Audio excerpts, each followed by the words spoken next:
1991లో వచ్చిన దళపతి చిత్రం రజనీకాంత్ కెరీర్ను మలుపు తిప్పింది.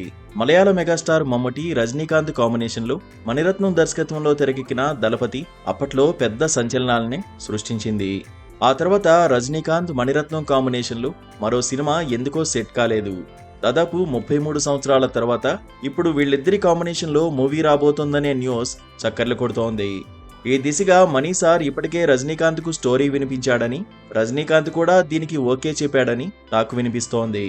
అన్నీ అనుకున్నట్లు జరిగితే ఈ సినిమా 2025లో సెట్స్ పైకి వెళ్లే అవకాశం ఉంది.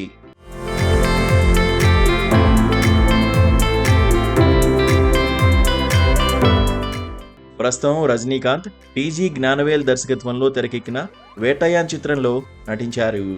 ఈ చిత్రం దసరా సందర్భంగా ప్రేక్షకుల ముందుకు రాబోతోంది. రీసెంట్గా రజనీకాంత్కు సర్జరీ జరగడంతో కొన్ని రోజులు విశ్రాంతి తీసుకోనున్నారు.